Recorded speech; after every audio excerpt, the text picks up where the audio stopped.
us, let's look deeper with some magnifying lens into these figures. I've got some expert now to get us inside. I have Dr. Chijioke Ikechukwu, who is a former Director General of the Abuja Chamber of Commerce. Thank you so much, Doc, it's good to have you. And I also have Mr. Basil Abia, who is a co-founder of VAV Africa, isn't it? Very for Africa. Very for Africa, yeah. Thank you so much indeed. Pleasure to be here. Both of them they were looking into these figures for us. Let me begin with you, Dr. Ikechukwu. Give us an understanding of your overall assessment of what the projections of the president. Because look, in the real sense of it, I imagine this figure will be higher than 49.7 trillion. We are getting corrections now that the president may have said 47.9, but in the real sense it's 49.7. Yeah. Now, when the lawmakers look into the details, they might jack it up. They will put their projects, their own project into it, and it might go up to 50 trillion. Constituent project. It might go to 50 trillion. Let's wait for that. But what's your own overall summary of the projections? Yeah, first of all, I remember you mentioning, I heard you mention the fact that if you convert this particular figure, though it sounds so big in Naira, but if you convert it to dollar, compared to many other countries, it's still a very small budget. Well, if we look at the projections that have been made, first of all, I started getting worried when I saw that the exchange rate was projected at 1,500. Yeah. You know, that exchange rate is to tell Nigerians that there is nothing we plan to do that will bring the exchange rate lower, because Nigerians are still thinking that probably that rate can come lower than 1,500, maybe up to 1,000. So there is a problem. There's a problem, with that projection, because you are dampening our hopes of reduction in exchange rates. All you're telling us is, yes, exchange rate is meant to remain here, and in fact, if you have made such projection, that means you even expect it to still remain high. When you're talking about the production capacity of our oil, yeah, for oil pricing, we already see that it's higher than the market rate at this time. But for the production output projection of oil, we are seeing over 2 million. 2 million barrels per day.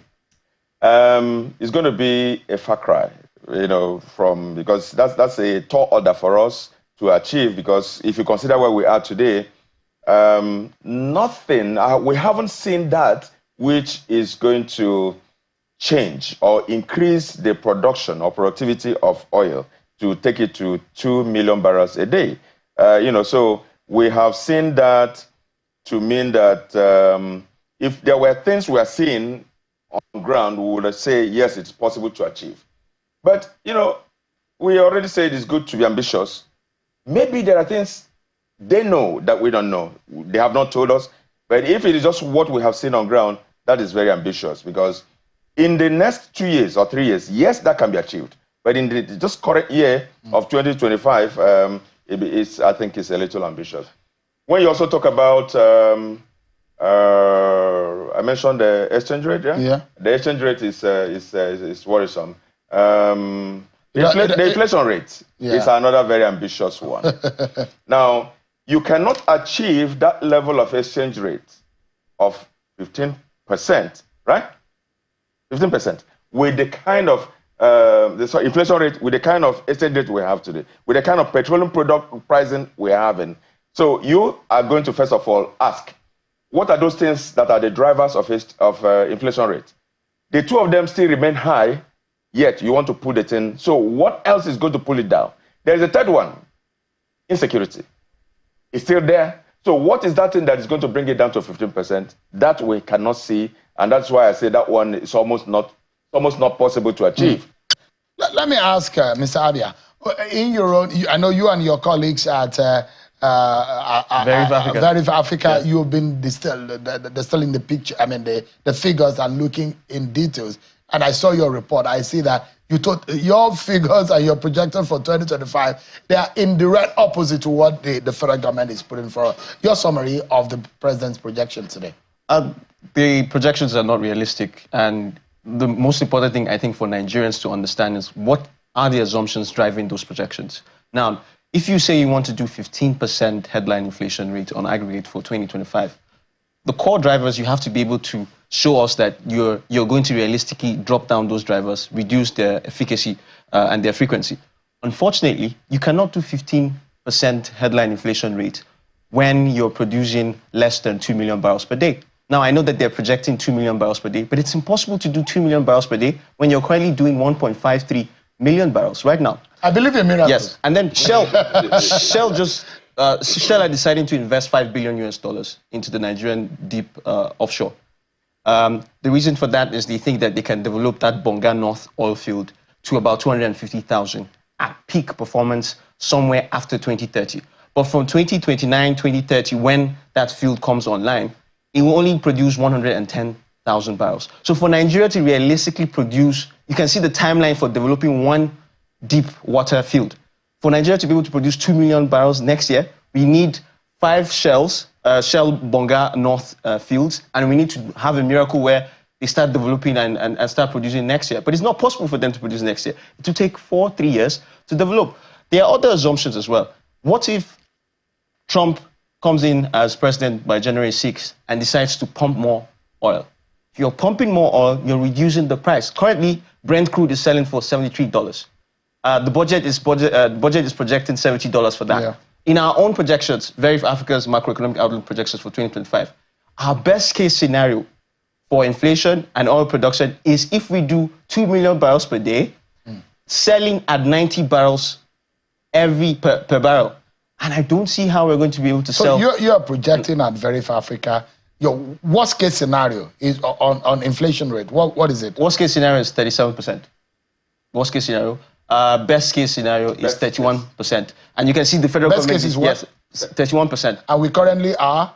We're currently at 34%, but the presidency and the federal government are saying that best case scenario next year will be 15% headline inflation. I don't see how that works with all the assumptions on the table. And there are more assumptions. Like you said, there are the intangibles. Security, for instance. Security is the major reason why cultivation areas for agriculture continues to shrink year by year. We used to do, at our peak, we used to do 40 million hectares. Now we're hovering between 33 million hectares to 34 million hectares. Why are we shrinking? Because a lot of farmers can no longer use their farmlands because bandits have taken over them. And we just had a transnational terror group from Niger join us 2-3 months ago. And they've already started causing mayhem. These are the intangibles and the tangibles that are driving the reason or the rationale. I'm privy to some of the efforts of the security agencies, some of which by level of privilege to some persons who are doing some great work, showing some potential that we might be winning the war against terror, against some of our major enemies that are threatening our security in the land. I'm very optimistic, and my prayers every day is some of these guys, gallant soldiers, gallant men on the field, God will help them and they'll be able to rule these guys out. But question here, right, is the budget office, for example, and the economic team. I imagine that they are an offshoot of the economic team. These guys see what the economic team are driving on the ground. Is it that their own permutations or their readings are far-fetched from what the guys on the ground? Because I was putting it to Senator Jim Abraham and say, look at the indices 1 year ago compared to now. It's a far cry.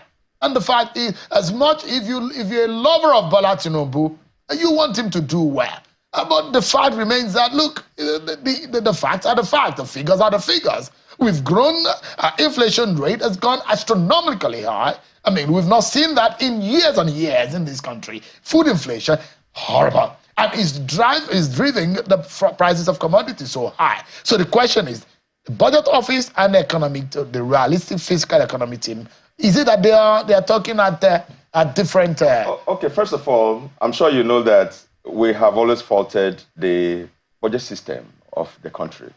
The way the budget is generated, where various MDAs will just come up with figures, and you see the same items you saw the previous year. All they will do is just to add 20% or 30% on all those items that also came and were purchased the previous year.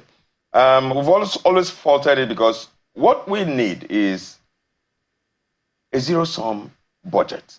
Now, this budget is so that you see the same items, and there's just nobody that goes through all these items to say, look, gentlemen, we saw these items in your budget last year. Why is it coming? Is it a new ministry? Why are you buying the same number of computers? Why are you buying the same number of vehicles? Why are you buying the same number of machines? So, even in that place, we have faults coming from those areas. Now, when you take this to budget office, their own is just to look at what have come from various ministries and parastatals. The budget office cannot actually analyze or check or take the figures out or analyze the figures to know what is right or what is wrong because of the size and volume of what they're going to look at. So the problem comes from how the ministries and parastatals come up with their figures. We need to deal with that head on. Until we deal with that problem, we're going to be having this kind of budget system where we are not sure of the figures there and things that are going to cause problems in the future. We're not very deliberate and particular about our budget and how we develop our budget. That is just a problem. As an SBU, private sector SBU, you know that budget sessions are done. You sit down, you defend all the various items. You and I know that we don't do that in ministries and parastatals, and so that is just where the first problem starts from.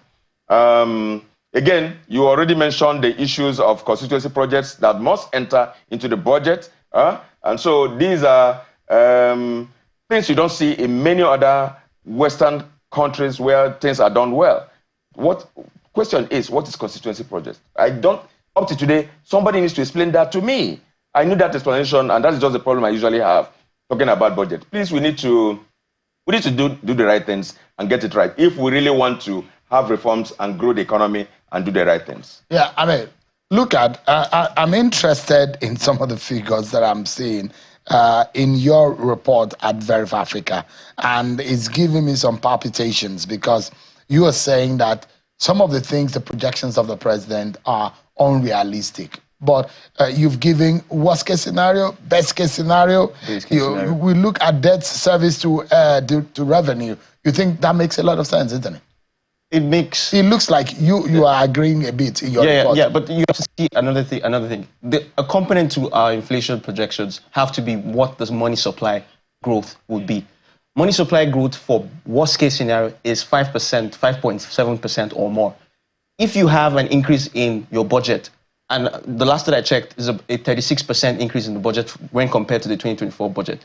You're basically telling us you're going to pump more money to the real sector, even at a 40% implementation rate. And averagely, we do 40 to 50% implementation rate every budget cycle. So budgets are generally fiction, but at the same time, they also have an effect. There's the money supply pass-through when it comes to inflation, and there's the exchange rates pass-through. Now, if you pop more naira, we know that there are unstructured dynamics that put pressure on the dollar or other foreign currencies to heighten and make the naira weaken. And we know that there are also probable theories about FAC allocation, and whenever there's FAC allocation, the naira weakens during that period that FAC has distributed monies to the state. Imagine using that unstructured pass-through transmission lens for the budget itself. You're basically telling us that, look, we're going to see money supply growth at more than 5%. Yeah. And if there's money supply growth at more than 5%, then I don't see how a 15% social services makes sense. Look at what is being budgeted for social services.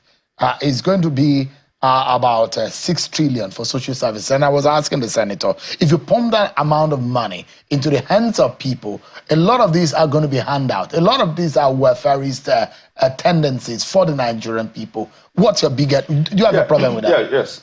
We unfortunately, we're not learning from the mistakes of the past. We have seen the social services funds go into the wrong hands and up to today not being accounted for. If we don't understand what social services mean, we should indeed have to get back to the drawing board to actually decide how we're going to apply our kind of social services. When you say you want to deal with students, you are going to be seeing a lot of people who have never entered any school, who are actually business people becoming students in order to access those loans. You say you want to access women with these funds, you are going to see a lot of men who are going to answer female names to access these funds. So we need to get our statistics and database right. Database must be very right for us to achieve any mileage with the social services. But do you worry about the inflationary effect of the amount that is going to be spent on social services? Yes, there are many other places. Because a lot of these monies are going to be free money. Yes. The free monies are also in many other places. If you look at the size of, yes, we're going to spend a lot of money on defense. Now, that defense, we are going to be doing hardware purchases and things like that. The kind of defense we need today in this country is not about hardware. It's about intelligence. How much are we going to be investing in technology to be able to tap into what's going on?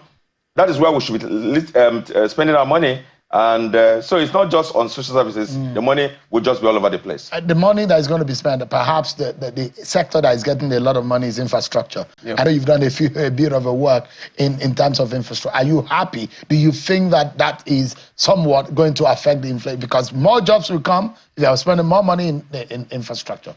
I'm happy, but it's still not enough. It's a pinch in the ocean. And the reason for this is, if you look at projections for Nigeria, trillion. World Bank is asking us to spend at least $10 billion every year for the next 10 years on infrastructure. At least $10 billion. That's not up to $10 billion. That's not enough for the kind of deficit that we have. We have an infrastructure. What do you think we should have budgeted for it?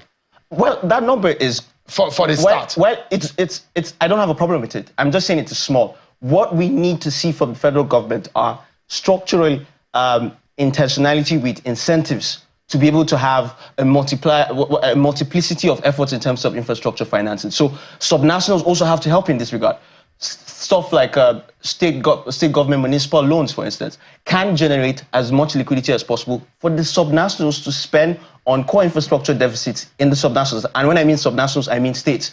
When you have that complementary activity from state governors, then the federal government can start to say, okay, look, we're making progress in terms of infrastructure. But when you have a pinch in the water in that number, it's not going to solve our problem. Now, I mean, what concerns me, I'd like us to wrap up the conversation in this end. How would this impact the average Nigerian, this budget? Should we be hopeful? We're coming from renewed hope now to restoration. But I see something here. It does look like this government is ready and getting set, because this budget is looking at tax reforms and is... the revenue projections, they're very optimistic that we will make more money, about 36 trillion, isn't it? Is that what we're going to be making? And customs, FRS, these are agencies that are likely to bring more money. Customs have not ended the year. They said they've done way above 5 or 6 trillion that they estimated. So now the question here is, it does look to me that this budget is saying that the tax reform bills will cross the line. It's not only the tax reform that they looked at when they were looking at that revenue base. The government already projected that they're going to do 2.0 million barrels. Again, you know, a lot of efforts are going on in production of gas, and so a lot of revenue base is expected to come from gas. Of course, the FRS has a lot of budget for themselves, which they are already meeting, and they're already happy they are meeting. So it may not just be about reforms that people are going to pay more, but it's going to be about being more efficient in collecting this and putting a whole lot of people that are supposed to be in that basket to do more. One area that, you know, we have challenged them to put efforts in all the social media revenues that are coming. TikTok, where are they? Mention them. WhatsApp. Instagram. A lot of monies are in all those hands of people. And we need to find the technology to tap into those, to make those guys pay. Because they're taking the revenue above our head. In the air, and it's going through those foreign... So that should be the challenge for FRS, instead of charging people more. What do you think, Basil, about the reform bills and what is going on here in terms of revenue? It does look to me that the president is very interested in how the reform bills will cross the line. I think if they get efficiency right, they'll be able to meet their target. There's no doubt about that. You have to just make sure there's ease in collection, and using or leveraging on technology for that helps. But here's my concern, Shehu. My concern is the pass-through effects of that budget. It has dilapidating terrible effects, potential terrible effects on the people, the average Nigerians. If you're pumping 36% more of money than you pumped last year, this year, it has pass-through effects on inflation. And inflation is the major reason why everybody is suffering and saying things are hard. You know, they're saying things like a bag of tomato is now going for more than 100,000 naira, you know, things like we can only buy rice, a bag of rice for 150,000 or 120,000 or 100,000 naira or more. That for me would be what the average Nigerian would want to see. Can the price of these basics, can the price of transportation reduce for me? And with that budget putting more monetary supply pressure on inflation, we're going to see a lot more of that. The projections, again, remember, the projections for oil production, they're just not realistic. I can't see us push from 1.53 million barrels to 2 million barrels in 12 months. Basil Abia is a co-founder of Verif Africa, and Dr. Chijioke Ikechukwu is a former Director General of the Abuja Chamber of Commerce. Thank you so much, gentlemen, on this very interesting day. The second budget presentation of President Bola Tinubu as President of Nigeria. Well, that's our show for tonight, everyone. I'll see you guys some other time. Looks like someone is taking off. That's our show for today. I'm Shoakim Ali. God bless Nigeria.